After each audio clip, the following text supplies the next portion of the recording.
The thoughts, opinions, and general overall shade thrown on High at 9 News are those of the individual speakers and not those of High at 9 News, its audience, or its advertisers. The statements made do not constitute medical, legal, or financial advice, and for advice tailored to your specific situation, please consult with a licensed professional.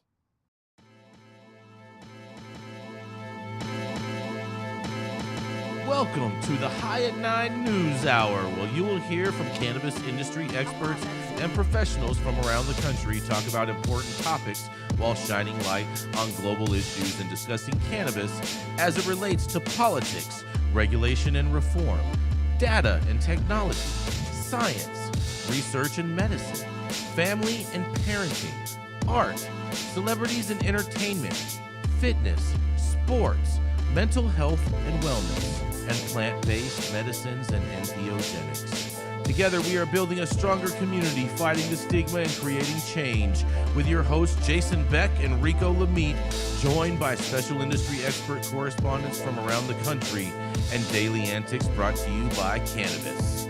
Coming to you live every Monday through Friday at 9 a.m. Pacific Time and high noon on the East Coast. And thank you all for getting high at 9 with us.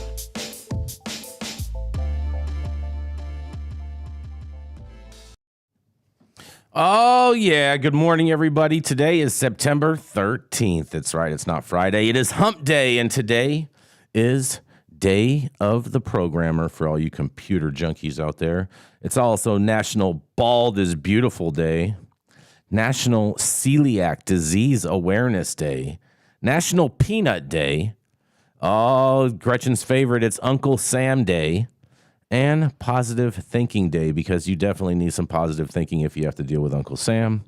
And, oh man, it's also National Kids Take Over the Kitchen Day. So make sure you're teaching your kids how to cook, because otherwise they will be domestically challenged. Thank you for joining us and getting high at 9 with us. It's also high noon on the East Coast. And please remember to like, share, and subscribe to us on all social media platforms. Use that fancy little QR code right there in the top hand corner of your screen to see where we live on the internet.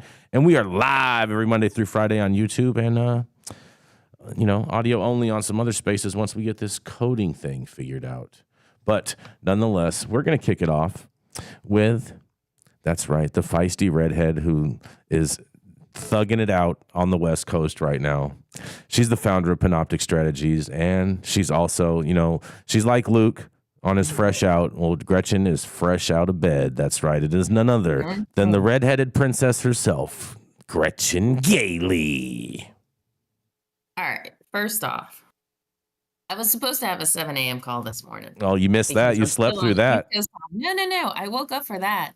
And then I saw it was canceled. And then I was like, all right, I'm going back to sleep. And then next thing I knew, it was 8:53. And I was like, son of a. But anyway, good times. I'm here. I'm awake. Hair not brushed. Why is chemo in your background? I haven't yet either. Nothing. Why is chemo in your background? Shut up. All right. My headline: Senate Committee Chair plans marijuana banking vote announcement in the next few days, but outlying issues remain. Senate Banking Committee Chair Schafer Brown hopes to announce the scheduling of a marijuana banking bill vote in his panel in the next few days, with plans to hold the markup during the current work session that ends October 6th. But he also acknowledged that there are still some outlying issues that need to be resolved among members. While a committee spokesperson told Marijuana Moment on Monday that the vote would not be taking place next week, as some cannabis industry observers have speculated, Brown says the actual markup date could be scheduled imminently as senators move towards the finish line in negotiations. We need to make sure we have enough votes, and I mean there are still some differences, still some members that still have. I'm not going to publicly talk about negotiating and what people are asking for or not. There's still some outlying issues, minor ones, but we hope to get some people on board and get a strong vote. Yada, yada, yada. Bullshit. Blah, blah, blah. At this point, the Safe Banking Act has 42 co-sponsors, nearly half of the Senate. That includes 8 Republicans and 3 independents. As a standalone in its current form, insiders say the measure has enough Republican buy-in to reach the 60-vote threshold needed for passage in the Senate. Brown and Dane spurred over next steps for the bill in the lead-up to the August recess. Brown has insisted that Dane needs to secure more GOP co-sponsors. But Dane argued that Republicans are prepped to move the legislation as previously agreed through the floor. Yeah. Stuff. That's just Washington bullshit. My take on outlying issues is these jagoffs don't want to put through a Senate banking bill when they look like they are trying to shut down the government. So if we get through the government shutdown without trouble, which I do believe they will come to an agreement on another CR and keep the government working, then you'll get your safe banking vote. That's what I think. Outlying issues, my ass. That's bullshit. I thought the outlying issue was that they wanted 9 Republican co-sponsors and they only have 8. They did at one point want 9, which would get them past possible filibuster, make it filibuster proof. But, you know, we've already said multiple times to good old Chucky Schumer, we got the votes, we got the support, we're not going to filibuster this bullshit. You need to bring your people to your people to the table and vote for the thing. It's Chuck Schumer, doesn't have the Dems. Shocker, Dems suck, don't want to pass safe banking. That's why you should vote red in this next election. Vote red, vote for me. That'd be a good tagline for you, Gretchen. Jay, I personally don't believe anything that has to do with anything about safe banking. Dale, you remember this? Like when we were doing time in prison, there was always this circulating rumor that we were going to end up getting 65%. And everybody was like, 65% coming this year, 65% coming this year. And guess what? It never came. So, you know, I really hope safe banking passes. I want it to have some criminal justice provisions. Doesn't look like it's going to be able to do that. That's really shameful. I still want it to pass. I just don't believe anything the politicians say regarding it. Well, I mean, I have to say that I happen to agree with Gretchen on this, is that if we're able to maneuver and get a continuing resolution passed as far as the budget and avoid a government shutdown, then everything is queued up for safe banking. The thing is I'm not super confident in Kevin McCarthy's ability to round everybody up, both Democrats and Republicans, in regards to secure a continuing resolution. Crack. Just saying, I don't see it. If this passes the Senate, it's already been voted on in the House. So why do you even care what Kevin McCarthy can do? I'm talking about in regards to whether or not there's going to be a government shutdown. I'm saying I don't think he's going to be able. There ain't going to be a shutdown. You heard it here first. Okay. Been through shutdown. We'll see. We'll see. Okay. Miss Washington Insider, who's happened to be on the West Coast, missing out on all that little swampiness. Oh, please. I think a lot of that, like the shutdown rhetoric is just a lot of political posturing and theater. It is. Saying they do it, they threaten. You might even get sometimes like what we had in 2018, a few days where they actually shut it down and then they figured stuff out. I'm not really worried about that. This is my issue with safe banking. They say, oh, we have these minor issues, but then they say one of the minor issues is we don't have enough people to come on board. So to me, that 10 threshold, like they keep like circulating, oh, we have 8, we have 7, we have some independents, yada, yada. That 10 threshold, I think, is going to be very difficult to get from the right unless there's some necessary, Luke. You don't need 60 votes. You need 51. Republicans have said they are not going to filibuster. We are ready to pass it. We're ready to do it because Chuck, you can't. You got Republicans on board. Having 8 Republicans on board, number one, of a cannabis bill is a huge win for this industry. To 8 people publicly on the Senate side willing to do this. And trust me, there are many others out there who won't put their name on it, but they ain't going to stop it. They don't like Sherrod Brown. They don't like Chuck Schumer. So they want to ram this down their throat that the Republicans can get cannabis through, not them. They want to. They're going to pass.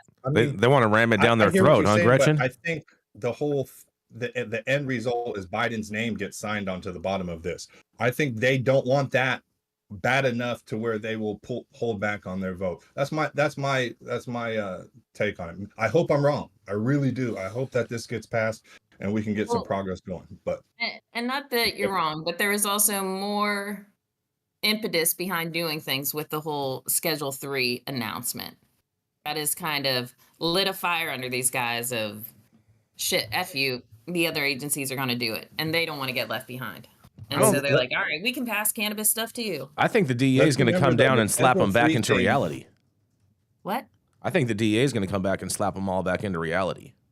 Well, Yeah, if that's they what I was do, just going to that's going say. to take a I was just year. going to say that the Schedule 3 thing, let's remember that this is just a recommendation to the DEA. Mhm. The DEA actually disregarded their own judge's recommendation back in the day. I believe it was Judge Francis. Maybe Dale can touch in on that. Young, But Francis Young.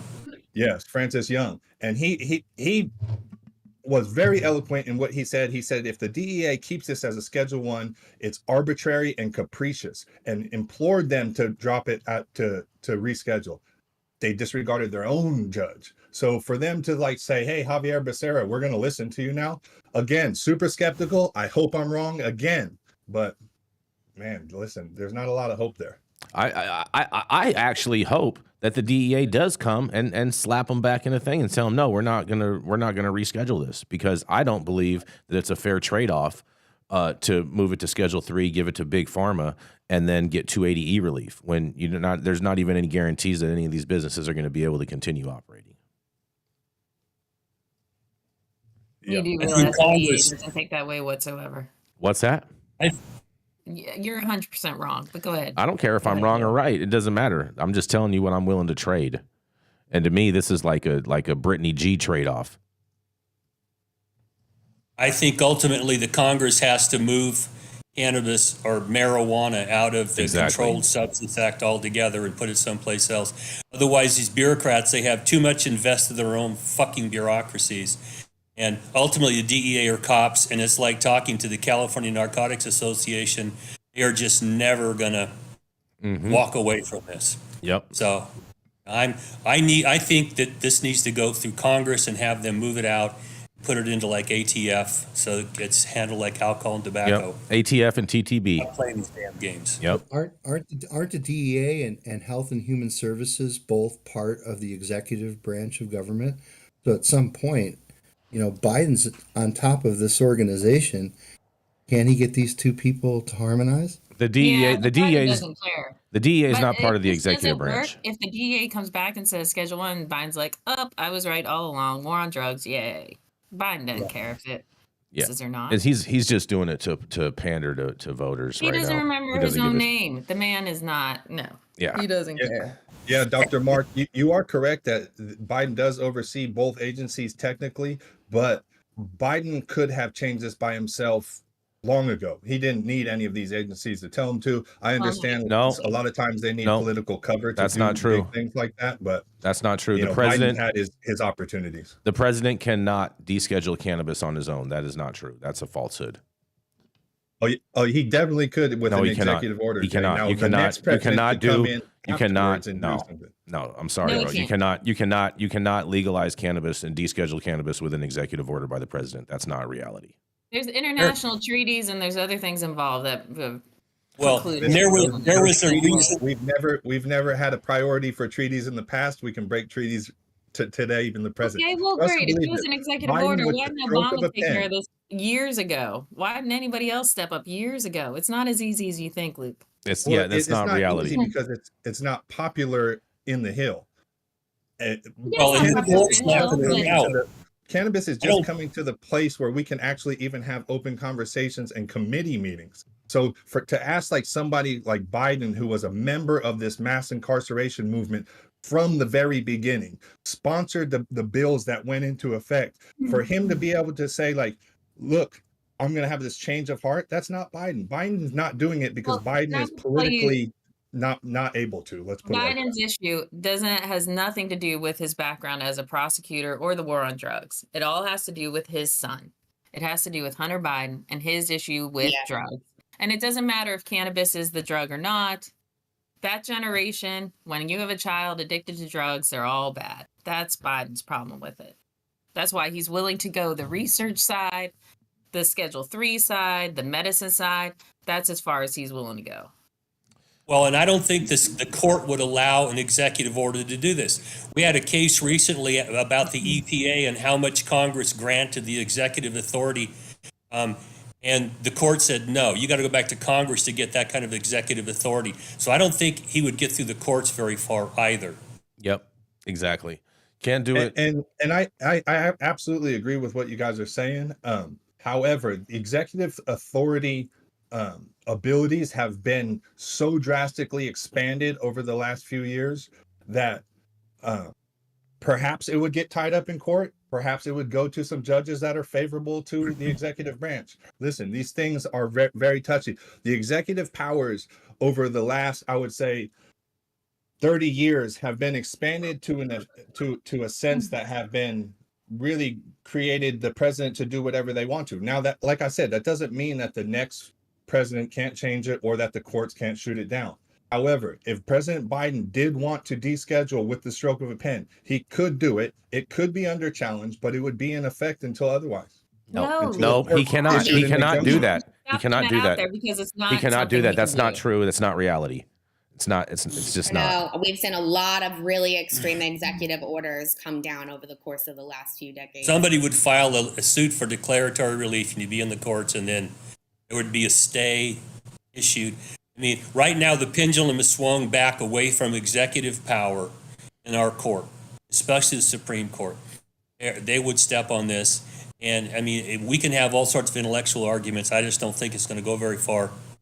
And I hope you're right, Gretchen, that these D as an artist and get their head out of their ass and figure out how to get something done here. But, I remain, not that optimistic about it. Hopefully optimistic. And on that, we got to go to a commercial. We're going to be right back. That would really shake some shit up. Yes. How's it going, guys? Saman Razani coming to you from Green Street here with Jason Beck, smoking on the best weed in the world. Did you know that we have an audio-only version of our podcast available on Apple, Google, Amazon, iHeartRadio, and Spotify? Tune in now and check it out.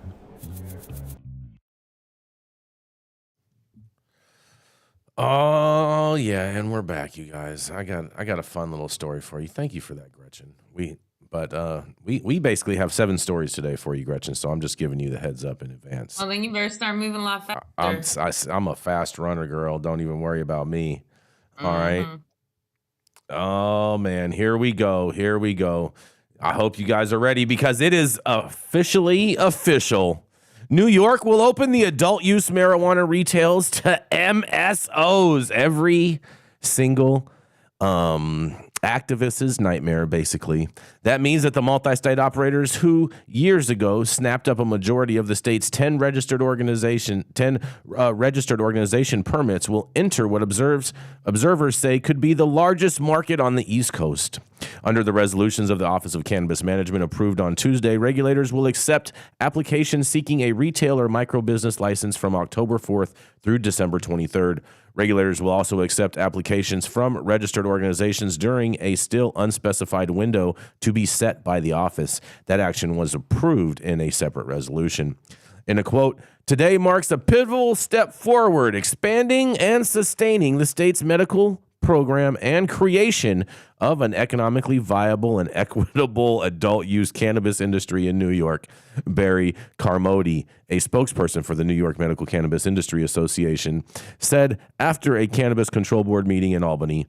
The NYMCIA represents 8 of the existing MMJ licenses, including major MSOs such as New York-based Acreage Holdings and Columbia Care, Chicago headquartered Cresco Labs, and Green Thumb Industries, and Massachusetts-based Curaleaf Holdings. The vote finalizing MA proposal by the OCM means that litigation aimed at opening licensing to all applicants might be moot. The lawsuit was brought by some of those MSOs, which sued the state in March under the name Coalition for Access to Safe and Regulated Cannabis. And the state's social equity applicants and licensees are feeling abandoned and betrayed, which they should be. Many of them are still waiting to open their doors after bureaucratic delays and separate litigation encumberments. The state's ambitious conditional adult use retail dispensary, better known as the CURD program, or some of them call it the CARD program. Not sure how you get a U in CARD, but nonetheless. The vote came a week after the CEOs for multi-state operators implored New York Governor Kathy Hochul to allow them to enter the state's adult use market without delay. And there's a lot of small businesses that are unhappy. They saying, "We relied on you. Jeanette Miller, a Buffalo area cannabis farmer, told the OCM board and staff at impassioned meeting, reminding them of the promises that New York would allow small businesses first to crack at the adult use market. The OCM did not immediately respond to MJ Biz Daily request for comment, and in a quote, today's Cannabis Control Board meeting opened the door for big cannabis to come in and compete with New York-based businesses. The Cannabis Association of New York, CANY, which represents small and state-based businesses, said in a statement, to help level the playing field, the CANY made 3 demands of New York regulators. 1, reform the state's potency tax that charges a higher rates for concentrates. 2, impose identical canopy limits on registered organizations and small businesses. And 3, crack down on the illicit market in the state. Estimates vary, but officials have said there are as many as 2,000 unlicensed sellers in New York City alone. New York legalized adult use cannabis back in March of 2021, but so far adult use licenses have been very, very rocky and only available to impacted individuals of the war on drugs and certain nonprofits to whom the state also promised 50% of all licenses. Although hundreds of CURD permits have been awarded, only 23 of those licenses are open for business, 5 of which are delivery only.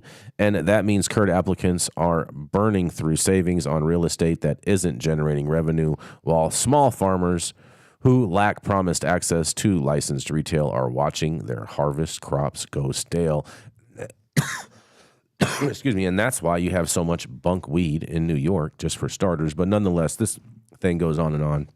And you can read the full story over on our website, over at www.high9news.com. But tell me, what do you guys think? I think these MSOs are going to eat everybody's lunch, and I think the MSOs are actually going to have the best weed in New York, strictly because they're the only vertically integrated operators, and they don't have to sell all the bunk weed from all these hemp farmers. And what do you guys think? This is Jason Beck for the High at 9 News. I don't know how they expect a small business person to succeed in this industry. I mean, it's like out here on the West Coast, and they said, we're not going to let anybody have a farm over an acre. Mm-hmm. Went, oh, we'll let you stack them as many as you want. They fucking lie straight to your face. And I have so many clients who are dying on the vine because they can't keep paying these underlying business costs without revenue. So yeah, they're going to jump in because they've got the available cash to ride this stuff out, to get a crop up, ready, go, hang on till we can get a retail store open, and then we can make money. The average person can't do that. So it's a reality of the time in this industry. Very, very true, Dale. Very, very, very true. I think all of these social equity applicants are just going to end up getting washed down the river, because I don't think that they're going to have the type of capital in place to be able to withstand these MSOs once they are entering their market. Not to mention, they're still not going to be doing anything about the trap market that is taking a lot of the air out of the room too. Yeah, I was just going to ask. How can they? That. I mean, that's the biggest. New York is full of scofflaws. Every major city is full of scofflaws. If I want weed, why would I go pay all this bullshit price and taxes and get better weed in the street? Exactly. That's the problem they face. It's very true, Dale. It's very true. I tell people all the time, same exact thing. You know, I totally agree. Oh yeah, you being hush hush on this one? Mark, you have any thoughts on this, Mark? What's that, Gretchen? Go ahead, Gretchen. I think New York is trying to do anything they can to get places open, trying to get legal shops open, and so that's why they have come along. And they're also that's why they're also trying to deal with the MSOs to avoid another lawsuit. These stores were already open, Gretchen. Hold on, Jason Beck, let me speak. For those who are paying attention to what's going on in New York, they also let go the chief of staff of the OCM yesterday. I mean, he's going to be the scapegoat. They're going to say he screwed this up. Now we're getting it fixed, and we'll see how New York does. But that's what they're trying to do. They're trying to get this stuff moving. And I think you're going to see a massive crackdown on the illicit market is what you're going to see happening. With what army, Gretchen? What army are they gonna employ to do this? Yeah, right. NYPD. Yeah, right. Watch out. Yeah, Watch out. right. Yeah, keep dreaming on that. There's not enough cops in New York to do that. Isn't right 500% of the time, but all right. I know some people in some of those like county jails up there in Hudson and in what is it? Tuscarawas County and Secaucus and all those, like they are busting at the seams, those jails. So they're going to have to find places to put people if they do plan on arresting. But I want to touch on that. Jay, was it an advocate calling for a crackdown on the illegal market? It was the head of the organization that represents all of the small licensed businesses that was calling for the crackdown. Okay, so this is my thing, right? Is like when we have our own calling for the capture and incarceration of our own, right? First of all, he didn't call for the capture of an incarceration. He called for just a crackdown on illicit operators. And Luke, don't get me wrong. When I say crackdown by authorities, I'm not suggesting they're going to throw 10,000 operators into jail. No, It's going to be financial. It's going to be closing doors. It's going to be you have no chance in hell of ever getting a license. well, this is They're if you're gonna try familiar and with do law that. enforcement, this is their tactic on situations like that. They don't go and round up 10,000 people. They go and get like 3 or 4. Yep. And then they make a real. Then they heavy try to make an of example. 3 or 4. Exactly. And even if 3 or 4 people go to jail or have any kind of law enforcement or collateral offenses collateral consequences that come along with this, right? I think it's just the wrong mindset to have. Like, how about let's advocate for making the legal market more enticing to bring over everybody from the traditional market who wants to come over and not break the law and be threatened to have those law enforcement repercussions happen. I think that's a better angle to advocate than to say, hey, crack down on those dudes who are selling, bags down the street from me and get them out of here. How about let's make it more enticing for them to come over into the legal market, because a lot of these people in the traditional market, they want to be legal. They just can't survive in the legal market. Well, but what do you say to all these folks, all these card applicants who did what they were supposed to do, who are going broke, who, followed the pathway that they were supposed to? You're going to tell all them, oh, F off, it's fine. We're going to just grandfather in all these illegal shops. That's what you're going to tell them? That's what they need to do. I'm not saying anything about grandfathering in. That's a whole nother process with a whole nother discussion.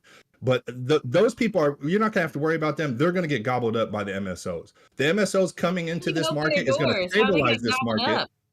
It's going to stabilize this market. But what's going to end up happening is the MSOs are going to dominate that market. Yep. So I have mixed feelings on it. Like, I want to see the New York market stabilized. Do I want to see it like stabilized by Cureleaf and Columbia Care and all these huge companies that will just have kind of like factory weed? I mean, I don't think that's beneficial for the New York consumer. But the factory weed is better. But So- Luke, that factory weed is going to be better than the weed that they're selling that's already a year and a half old that they're selling currently in the 100%. New York dispensaries. Yes, 100%. Well, and I disagree, frankly, that allowing half a dozen MSOs to open their doors is going to curb the market on New York. I mean, New York's their market's illicit. Can I tell you the funniest part, I think, about all this, Gretchen? The funniest part Yes. about all this is New York is saying we have such a desperate need to open up dispensaries. And all that they are actually doing in this is just allowing for the commerce of adult use sales in spaces where these actions are already happening, in essence. Like, there's already selling weed out of these businesses. So in essence, they're going to claim that there's these new doors that are opening, but the reality is there is no new doors opening. There's just more commerce happening within some of the doors that are already opened. Well, and also, I don't know that history has proven to us that MSOs stabilize the industry. They definitely do not. I want to put that out there. No, that part is, I think that's a fair point as well, Manndie. This is all New York's tired of getting sued. All right, if we can get rid of one lawsuit, fine. Let them open. 100% because of that reason. I totally agree with you on that, Gretchen. This is nothing but trying to please really loud, politicians that are just tired of getting annoyed by their local constituents for something not being fair and not moving fast enough. That's what this really comes down to. Yep. I would be interested in looking at that Medical Marijuana Association's expenditures on where their money is spent. Oh, that's a whole nother. It's a whole nother can of worms right there, Luke. We gotta keep this thing rolling. We're gonna roll. Yeah, we're gonna roll right into everyone's favorite foul mouth attorney. That's right, Mr. Dale Schafer. He's the one that'll teach you how to piss up a rope if you're trying to piss down. He's also a former felon and a lawyer. That's right. He's the founder of Armada Law and is our very own Mr. Dale Schafer. Yes. Good morning, everybody. Or for those, Gretchen, you're out here. Good morning. Girlfriend, Morning. coffee in you yet? No, not enough. We need an IV in you, girlfriend. Okay. My story this morning comes out of Law 360. The headline is California sues cannabis companies over illegal inhalable hemp. Now, I'm going to give a shout out to my friend Omar Figueroa, who started this. Out here in California, we have a couple of laws that the industry's had some difficulty with. One of them is called Prop 65. And the state has told us that Delta 9 THC is a carcinogen and beta myrcene's a teratogen, and they're on a list out here, and you got to put a warning on your cannabis products, okay? And also, we passed a hemp law 2 years ago, and they outlawed inhalable hemp products until such time as the legislature came up with a way to tax it. So selling inhalable hemp products in California is illegal currently. So it looks like Omar went out and bought a couple of products online, had them sent to California, which gave California jurisdiction over this whole thing. And they didn't have a warning on them, and they were inhalable products, which was illegal. Omar's warned them, and the state attorney general stepped in and took over.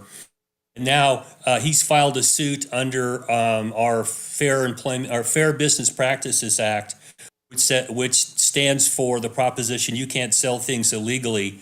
Other businesses have a right to come in and stop you, and you have to give these warnings, or it's an unfair business practice. So what the Attorney General did, he sued 9 companies. Only one of them is a California company. 8 of them are out-of-state companies. They were all selling online and having products sent to cities in the state of California or residents of California. So what the Attorney General has done is he's filed an action for injunction to make them stop for damages.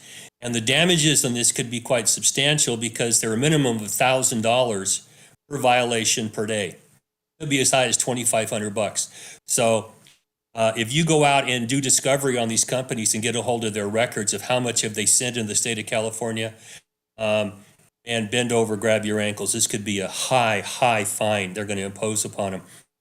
The other thing I noticed, and this may be inside a baseball for attorneys, but they're required to file a verified answer. Now that gets kind of tricky because in most cases, if you go file a complaint in court, it's a bunch of allegations, and I get to file we call a general denial, say I deny them all, and let's go forward. But in this case, the Attorney General has filed a complaint as a government entity. You have to file a verified answer, which means you got to declare under penalty of perjury the answers you're giving are true. And if you don't know, you've got to say that I'm informed and believe it's true. Now, that boxes these guys in. Of course, you can claim the Fifth Amendment, which just makes this whole thing worse.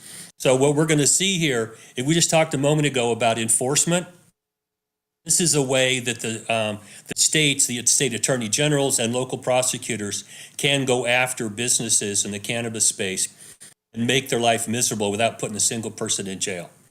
So that's my story for today. We'll watch this as it unfolds. I'll throw it back out to you. What do you all got to say? Man, I want to hear what Dr. Mark has to say about this.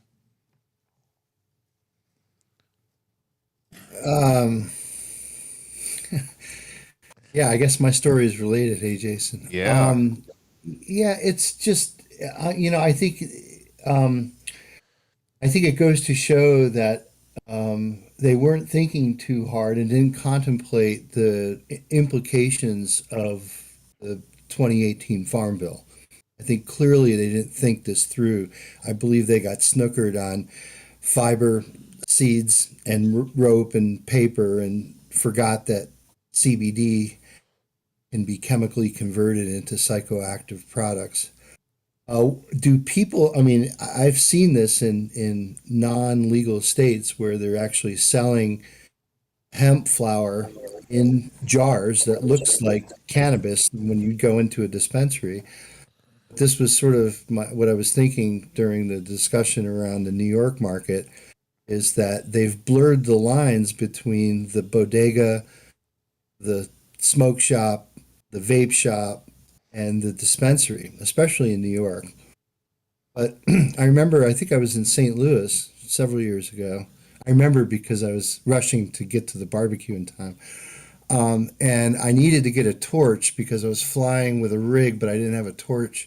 So I went to a local smoke shop that wasn't allowed to sell cannabis, but they certainly had just a huge display of smokable hemp flower. So it looked a lot like cannabis. There were the tops of buds, very nicely manicured, and certainly had great jar appeal and had good nose and good terps on them. And, to the uneducated individual who maybe doesn't realize what cannabis does to them, they'd smoke that and think that they're smoking weed. Yep. So I mean, it's a shit show that I don't think they contemplated fully when they legalized industrial hemp. To your. Well, and Oh, go ahead, Dale. the problem, Mark, is that when the definition of hemp came out, it was after Meshulam was able to isolate THC, and they came up with a number. But before that, hemp was like, smoke it. If it doesn't get you high, then it ain't marijuana. Okay, because I've had that experience before. And when they throw that line in the sand, now they got the problem with seeds. Because you get a seed, the seed doesn't have more than 0.3% THC. But if it's from a marijuana plant or cannabis plant with high THC, now, what is it? And I've had this problem just recently with a client of mine who got seeds that were legal to buy, but they tried to put them into the closed cannabis system and it blew up in their face. Okay? We do not have an answer here. And every time they take a step without a definition, asshole lawyers will go out and find every crack they can find. And I'm one of them, so I'm follow my sword about this. Our job's to look for every crack we can find to support our clients, and that's what we're having. It's a free for all right now. Nobody's what the hell they're doing. And if you go clear back to the split where medicine was taken away from nutraceuticals and all that stuff back in the early part of the 20th century, we still don't have guidance on what is a nutritional supplement, what's a drug.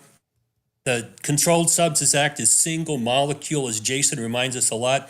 But they have marijuana in there, which has got hundreds of molecules in it. This is all nonsensical from a science standpoint.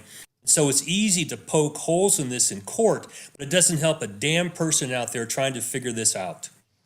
You're very right, and Mark, to your point, I mean, I remember I was at a trade show in Florida, and there was a bunch of tables that all had weed on them in jars just for display, and a friend of mine walked up to one of the Florida state troopers or law enforcement, whatever, and asked him, "Can you tell the difference between weed and hemp?" And they just laughed. And so therefore, they if cops can't even tell the difference, I mean, the only person that's going to tell the difference is someone that actually consumes it and smokes it. And so it's just or someone with an HPLC, right? That could make an injection and tell you this has got CBD, this has got THC. Yeah, but I mean, who carries a HPLC around with them, Dr. Mark? Well, now they actually have those orange little analyzers that you can take out into the field, and they don't cost as much as an HPLC. So they do have a portable analyzer that doesn't really give you ballpark results. Yeah, it doesn't give you accurate results. It gives you estimate, and when we have numbers that are as small as 0.3 and whatnot, you need something that is much more analytical in order to really tell. That's correct. That's just the reality. I'm with Dr. Mark. In the field. Exactly. I'm with Dr. Mark. I think they got duped, and I like it. I love it. I heard that some of those people, they calibrate their shit with boof, so then that way they always get a low rating. But nonetheless, They're using your weed, Jason? No, they're using that outdoor weed that got your eyes all red in that video, Gretchen. But we got to go to a commercial. We're going to be right back. Relying on 25 years of commercial hydroponic experience, King Lamitte has engineered the best liquid and dry fertilizer products for cannabis that preserves the crop, the soil, and the environment. Through relentless passion, research, and innovation, King Solomon has developed cannabis crop nutrition interest. It was created else around, right around.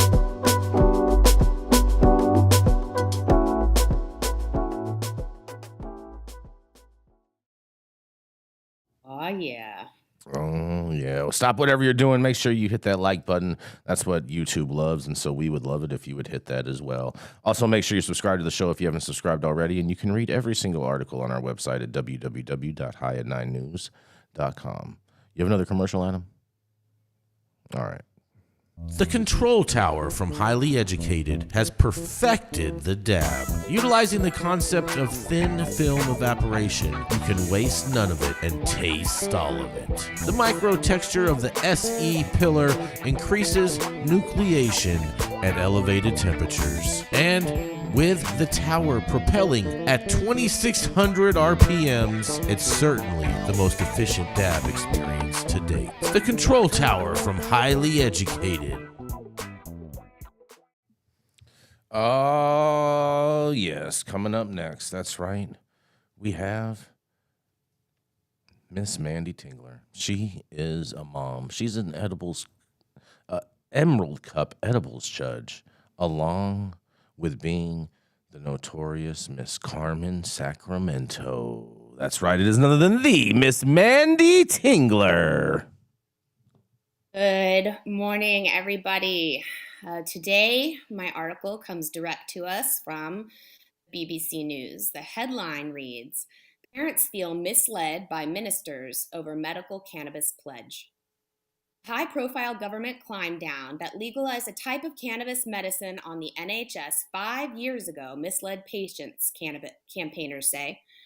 It was thought the law change would mean the unlicensed drug, which treats a range of conditions, could be freely prescribed by a specialist or doctors. But fewer than 5 NHS patients have been given the medicine, leaving others to either pay privately or miss out. The government says safety needs to be proven before a wider rollout. Legislation of whole cannabis medicine was hailed as a breakthrough for patients, giving neither NHS or private specialist doctors the option to prescribe it if they believed their patients would benefit. Medical whole cannabis uses the entire cannabis plant, which includes the compound THC, the article says. But patients are being turned away, say campaigners, because doctors often do not know about the medicine, which is not on NHS trust approved lists.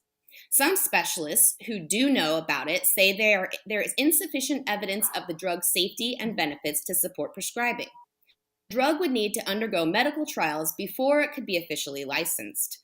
These are costly and, of course, complicated because of many chemical compounds within the cannabis plant.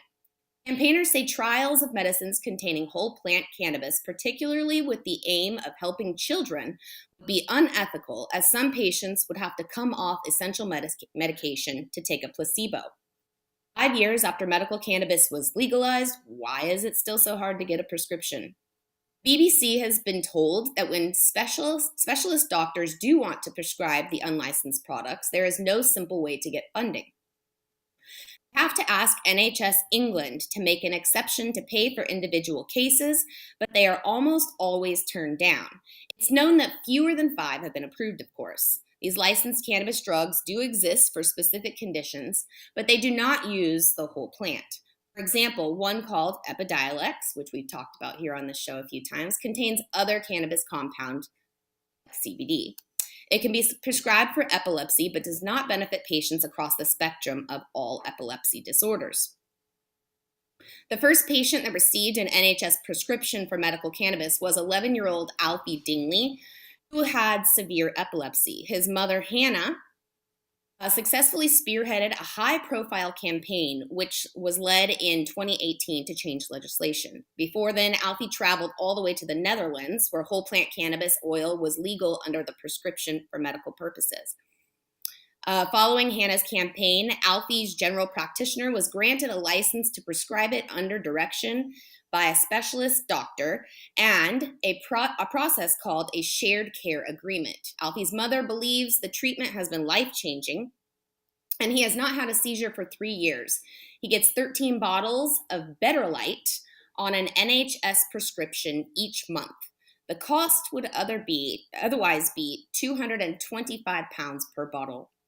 Hannah says that back in 2018, she felt like she had changed history, opening up the treatment to people with a wide range of debilitating conditions, including chronic pain, insomnia, and neurological conditions like Tourette's. But now she feels she only got the drug on the NHS because she made a huge fuss in the media. She says, I think they changed the law to take the wind out of my sails because the campaign was very effective, she said. Dr. David McCormick says ministers shifted the heat to practitioners like him. As a senior pediatric consultant from King's College Hospital in London, he says it was disingenuous of the government to suggest in 2018 that NHS prescribing was ready to take place. Parents were clamoring at our door or phoning all the time as they believed they were able to be prescribed this medication, and that was not the case. The message went out, doctors can now prescribe cannabis products, and that put us all in a difficult position because the truth is we need to apply for that to be approved by NHS England. Pre-2018, the only way patients could get a hold of cannabis products and use them medicinally was to buy them illegally in the UK or to travel abroad to get them. Now, if the NHS will not pay, which obviously they aren't for most, patients are expected to legally pay for private prescriptions from specialist clinics. There are now 31 private prescribing centers across the UK. These clinics issued more than 140,000 prescriptions between November 2018 and 2022. It's estimated that the medical cannabis market in this area will be worth more than $1 billion by just next year. The story goes on to talk about multiple different cases. There's a 13-year-old boy named Jasper who was having 800 seizures a day, and the NHS still did not apply or did not agree to pay for his coverage. There's another little girl whose mom actually was a social worker, and she's having multiple seizures a day. They will not pay for her coverage as well. So I want to put this out to all of you. An organizational body says that they go ahead and they approve this medication, but they don't clearly designate a pathway for the customer base. Is that really legalizing? And I'm going to turn this on over to all my fellow correspondents and, of course, the members of our audience to chime in and let's talk this over a little bit. It's Carmen Sacramento coming at you from High at 9. This is bureaucracy. Symbolic.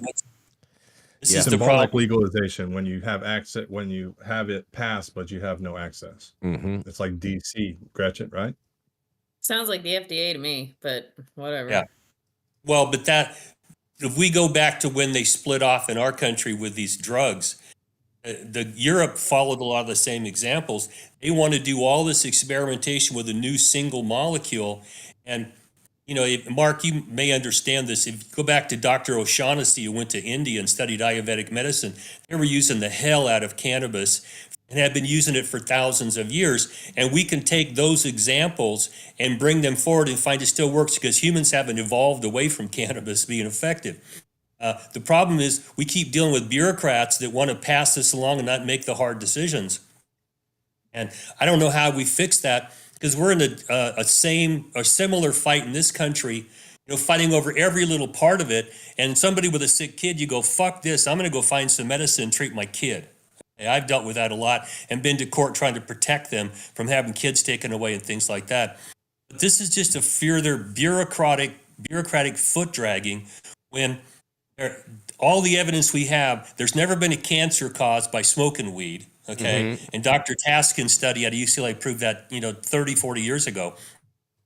Apoptosis does not lead to all the other lung problems we seem to have, the cancers and things like that. There's a lot of evidence that's out there, and it's not a teratogen. There's no evidence it's ever caused a kid to be born with, little flippers on their shoulder or shit like that. So it's all scare tactics. It's nonsense. And how do you break through it when the bureaucracies have all the power? And we've run to court so many times to get a bureaucracy to do something. They go, okay, I passed it along, signed it off. Now you get in the next line for the next fucking bureaucracy that never gets shit done. In the meantime, you get a kid flipping on the floor 20 times a day and you got to find a way to fix them. Yep. Exactly right. It's a crying shame. And I think this mother has every reason to feel that she got the short end of the stick 100% because she did, without a doubt. it's funny how you get like these drug warriors that want it both ways, right? Like they say, oh, like if something is beneficial for a child and it'll help a child, oh, they're going to block it to not be able to let the child benefit. But then they say, oh, well, if you allow access or legalization, then all the kids, the marijuana boogeyman's coming for all your kids. It's like you can't have it both ways. Either it's good or it's not. Figure it out. Exactly. Every drug has side effects. Okay, the side effects from this are not the side effects from opioids or from, cocaine's still legal. They grandfathered cocaine and morphine into the Controlled Substance Act. Marijuana, we're jumping through all these goddamn ridiculous hoops. It's just very frustrating because I dealt with a wife who had cancer, and fuck it, if she's barfing her guts out, and we gave her antiemetics, didn't work. She's smoking all the weed I can get my hands on. That's what you face when you've got a life-threatening situation with a loved one. I don't give a shit about these bureaucracies. If it works, I'm going to do it. Okay? And you can't take that out of a family member is concerned about one of their family members that's sick, maybe dying, and fuck all these stupid rules. You're going to fix it. Exactly, Dale. I'm It with would you be on really interesting for me. Like, I try to think about if my children had condition like epilepsy and like what I would do if I couldn't access the medication that they needed legally. Like, how would I constantly put that back in the face of the decision makers who affect that?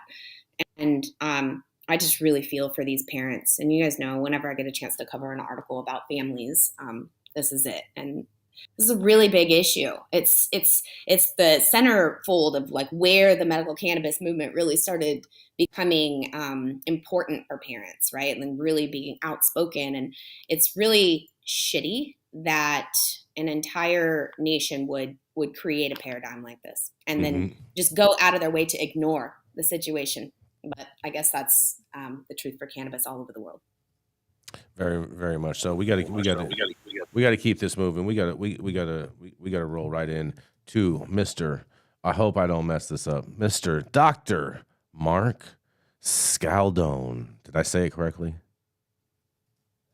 Oh, Scialdone. All right, I'm gonna have to. I'm gonna keep working on it. We're gonna get this last name right eventually. I can promise you that. But nonetheless, he's a scientist, and he's here to break it all down for you and tell you a whole bunch of all of your favorite cannabis compounds. That's right. It is Dr. Mark Scialdone. Well, thank you, Jason. So my story comes from Cannabis Business Times. Federal judge blocks Arkansas Delta-8 THC ban. The ruling stems from a lawsuit filed by 4 businesses claiming the law violates the U.S. Constitution. This was published on September 11th by Melissa Schiller in the Cannabis Business Times. So a federal judge has blocked Arkansas's ban on Delta-8 5 months after Governor Sarah Huckabee Sanders signed legislation into law to reclassify some hemp-derived psychoactive cannabinoids as Schedule 4 substances in the state.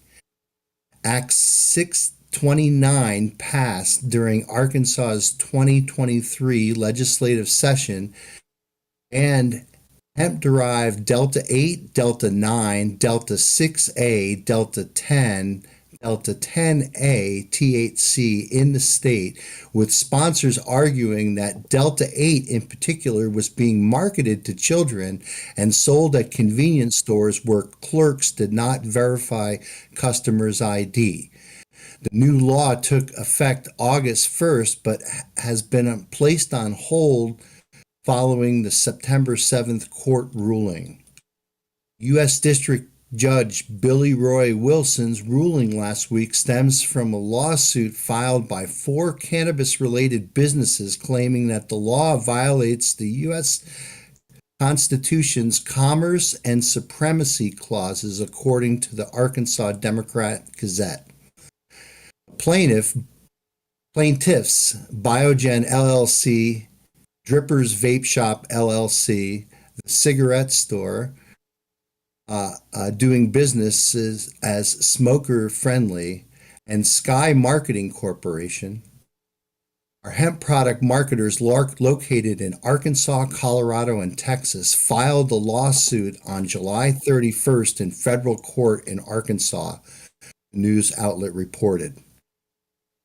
The businesses asked the court for a temporary restraining order or preliminary injunction to block the enforcement of the law while the case moves through the legal process.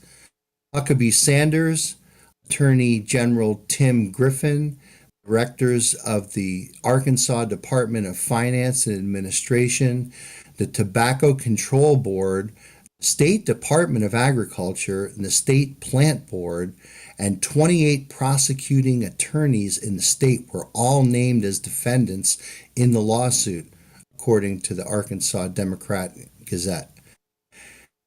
At an August 23rd hearing, Wilson denied the state's motions to dismiss the lawsuit and to grant Huckabee Sanders and Griffin immunity from it, according to the news outlet. Abbott, I'm not going to say his last name, and Allison Scott, the attorneys representing the plaintiffs, argued at the hearing that the law put their clients in legal and financial jeopardy over the production and sales of products they claim are federally legal under the 2018 Farm Bill. Jordan Broyles, representing the state's attorney's office, argued that nothing in the federal law prohibits from passing more restrictive laws. Wilson said in a provision in Arkansas's law restricts the transportation of hemp-derived cannabinoids through the state and does indeed violate federal law. Wilson wrote in his ruling that the plaintiffs have a good chance of getting the law overturned as void for vagueness. The news outlet reported. He indicated that the plaintiffs also had a good chance of irreparable harm through criminal sanctions should the law be upheld. Wilson noted in his ruling that the potential harm to defendants is negligible, according to the Arkansas Democrat Gazette. In his issuing his ruling, Wilson granted a preliminary injunction to block the state's enforcement of the law, while Griffin indicated he would continue to work to implement it, the news outlet reported. So that's it. So that's the shit show that's happening in Arkansas. It looks like, again, there's people sort of on both sides of the issue. And it's interesting that he makes reference in the article to just transporting these things through federal highways in Arkansas. Well, a couple of these producers are in Texas and California and Colorado, so they have to be transported over state lines, which I think is highly illegal too as well. So that's my story. Interested in any of your thoughts? Yeah, but I don't see it as highly illegal if it's a hemp product that is legal by the 2018 Farm Bill. I think these guys have an argument. I kind of see both Yeah, sides of it. the issue there, Gretchen, is that if you dig into the Controlled Dangerous Substance Act, Delta 8 THC is mentioned by name under Code 7370, which was in enforcement when the 2018 Farm Bill was passed. So whether it came from cannabis or it came from hemp, Delta 8 has no molecular memory, so it's a Schedule 1 substance, and I think the most recent language from SUES at the DEA is that anything that's been chemically converted is Schedule 1. Ooh, Well, that's Mark, a new twist. The problem still goes back to these early lines they drew about what is hemp and what's cannabis or marijuana, and they used the term Delta 9 THC. And you've in organic chemistry sense, that's a specific molecule. Now it's got an acid to it before it's decarboxylated. All that kind of stuff happens, but they put into these isomer and analog rules that if it's Delta 9 or an isomer or analog, things like that. But then you start having the hemp law come out that said if it's less than 0.3, it's now hemp, which is not illegal, which creates massive confusion in this. And across the country, if something's legal federally, you can transport it on highways. Okay, you can't block that from. I think that's a problem they had. They tried to keep it off the highways, and they're not going to allow that to happen. If we get down further in the weeds about whether they can specifically target Delta 8, Delta 10, Delta O, whatever we're going to call it, where they take CBD and pressurize it and heat it up, or to cold and change it, like they do with opioids. Now you're going to have just nothing but a shit show, and I don't know that the government can't do that at the state level. But they're in federal court. Dale, let me play devil's advocate on this real quick with you. So this is almost like the reverse argument of the states' rights issue that we use, right? This is an instance where Arkansas is saying, yes, this is a federally passed bill, but we still are going with the supremacy clause and interstate commerce, and we're invoking that part of it. And we're saying basically that as a state, we get to decide that these substances can't be within our borders. It's an interesting argument because I see both sides of it. I see the 2018 bill providing cover for the plaintiffs and the federal government you can't say something's legalized federally and then say it can't go on federal highways. That's a dead argument off the rip. However, I think the states' rights argument is interesting here. They will invoke the supremacy clause, but I think that they have an interesting point there. Not to take Huckabee's side or anything like that, but I can see both angles on this. None of those isomers occur in hemp. None of them. Delta 8 does not occur in hemp. Delta 10 does not occur. None of those isomers occur in hemp. The hemp and cannabis plant makes Delta 9 configured cannabinoids. And any minuscule amount of Delta 8 is an artifact of the HPLC sample of that plant material. So Delta 8 does not naturally occur in the plant, period. I mean, that's the misconception that's out there that needs to be cleaned up. Mm-hmm. Well, and the gap that attorneys found, quite frankly, was that they list Delta 9 THC or they allow THCA. Okay? Those are what are specifically stated in the federal level. Now the DEA is trying to expand it, and whether they have the power to do that, because the hemp law says if it comes from hemp and it's less than 0.3% Delta 9 THC, now it's hemp. And so there's cracks in there. Okay. Yeah, but Dale, THCA is 87% THC. I get it. But Dr. Mark, when have they ever listened to science? I thought that's what Joe Biden was all about. What are you talking about? I thought that's what President Biden was all about. Listen to the science. Don't bring me facts. To tell you how uninformed Biden is, it wasn't until he incorporated Bernie's planks into his campaign that he changed his position on cannabis, because he was against cannabis, but he's for states' rights and he's for medical, but he wants to move this to Schedule 3. He's so uninformed that doesn't know that those things are not consistent with each other. Exactly. He was at the Twin Towers the day after they fell. Meanwhile, Hunter is ripping rails in the White House. Yeah, he is. Oh man, on the presidential Nancy Reagan mirrors. was a child of an alcoholic family, and Mark, when you go see a psychiatrist, tell him my parents were alcoholics. They put you into a category. Holy fuck. Okay, so you got a kid who's a coke addict, and now you've got all sorts of emotional reactions about drugs that wouldn't exist if you were objective. So I get it. It's just it's fucking frustrating as hell. We gotta roll right into Luke and get this last story in. We have Mr. Luke Scarmazzo joining us today, live and direct from, that's right, none other than the living room. He did some time for a cannabis crime and used to run around the yard with Dale, making everybody do jumping jack counts. That's right, it is none other than the Mr. Luke Scarmazzo.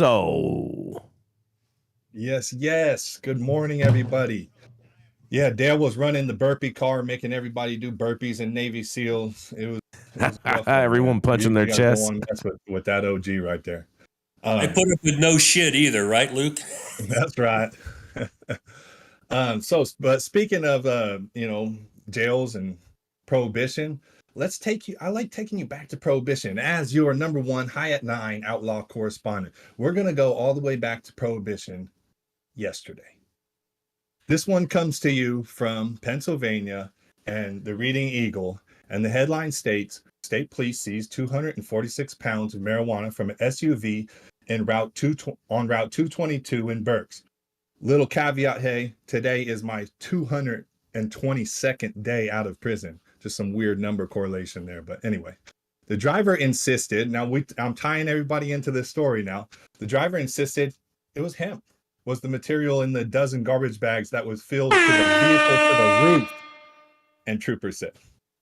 The New York man faces drug trafficking charges after state police say they found 246 pounds of marijuana in a luxury SUV that he was driving on Route 222. Hassan T. Dagger, 23, of Astoria, Queens, was committed to Burke County Prison in lieu of a $100,000 bail and awaits a hearing following arraignment Friday night before Judge Alvin B. Robinson in Reading Central Court.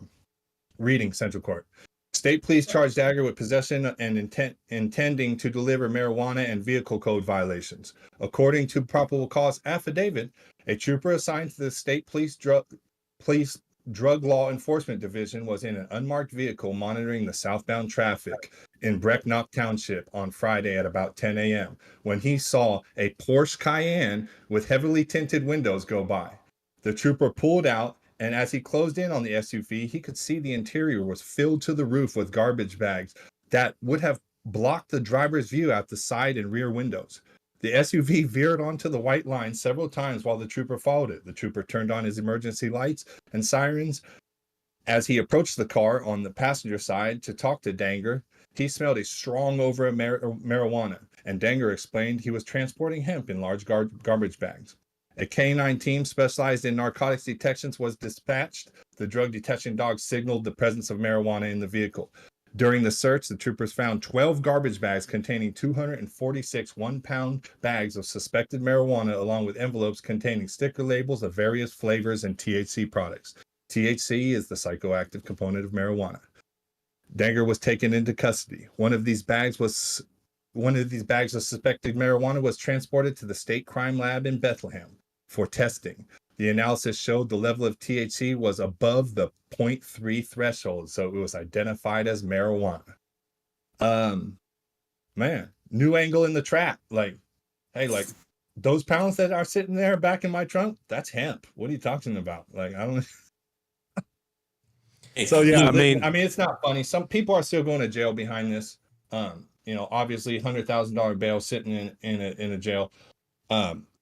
Again, going to Dale's rule, don't break multiple laws at one time. Well, technically, I think they're like above the windows, covering windows. Like, you are going super hard right there in your brand new Porsche Cayenne. I feel like maybe you could have rented a truck or something. I don't know. I feel like as long as you have COA, signing off for Pilot 9 News. What do my correspondents think on this? I just feel as long as you don't have COAs in the car with it to match those bags, then you'd be totally fine, and that's a legitimate thing to tell law enforcement in regards to, because technically, and Dr. Mark, you can attest to this, is that the canines for drug dogs, they're trained to smell terpenes, and the same terpenes that are in hemp are in cannabis, and therefore, under the Controlled Substances Act, it's all defined as cannabis sativa L. And technically, since none of that cannabis has been burned, which would mean that none of it had been decarboxylated, therefore, technically, all that THC would be classified as THCA, making it legal under the Farm Bill. And the judge would say, "Get the fuck out of my courtroom." Hold on. What's that, Mark? The one guy they Jason nailed, in his there's self-defense. 100 or 200 getting through. And this is basically how product is getting to New York dispensaries. This guy was on his way to a New York dispensary. That's where that weed was going to be. Less than a day. Because if you look at Reading, Pennsylvania, look at New York City, he was less than a day from where he was going to be. That stuff was going to be in a dispensary shelf. This is a momentary disruption of the trapped supply chain that's feeding the New York market right now. That's all this is. Look at that drug mapping by Dr. Mark. Dr. Mark, do you think that's a realistic legal defense? No. I didn't ask the lawyer. I'm asking Dr. Mark from a scientific perspective. Oh, Technically, I'm not a lawyer. Do not give bad advice. technically, it's all THCA if it hasn't been decarboxylated, right, Dr. Mark? But I think what we can do is we can go back to our discussion from last Friday where precedent set it by my friend Patrick Nightingale in Pittsburgh is that the smell of cannabis is not probable cause to search the vehicle and try to get out the search as being illegal. Dale, is there any traction on something like that? That there would be, okay? Because you had probable cause to stop for a traffic violation. If you smell weed, that's not probable cause to do a search of the vehicle. I think they have some arguments there. A dog alerting. We had to remove all the dogs from California because if it's legal to have weed in your car and they alert in your car, all the searches get thrown out. So there's traction for that. But he's sitting in jail under $100,000 bond. And we all know what he was doing, wink, wink, nod, nod, but it's to get into a court and get them to dismiss this or to knock these charges down. I think I'd attack the search of the vehicle. Instead, I don't think they had a probable cause to do the search, but he'll be doing that from jail, paying for the lawyer. What about, Dale, what about plain sight clause? If it's in a bag, how do you know what's in it? That's true. That's true. I mean, how do you know How do you know it's not hemp? You don't tell it's tested. Exactly, because it all looks the same. It all looks and smells the same too, for that matter, because it's all the same terps. Anyone else got anything else before we wrap this up? All right. Just remember my rule: don't break more than one law at a time. Oh yeah, that's right. Don't break one law at a time. I'm with you, Dale. I'm with you on that. I've always tried to operate on that. Well, anyways, thank you all for joining us and getting high with 9 with us every Monday through Friday at 9 a.m. Pacific and high noon on the East Coast. Big thank yous to our audience and every supporters for tuning in daily and listening to the insanity that is the cannabis news industry. Huge thank you to all of our sponsors. Thank you to everyone participating in the show today. And thank you all for tuning in regularly and getting high at 9 with us. It is America's #1 daily cannabis news show.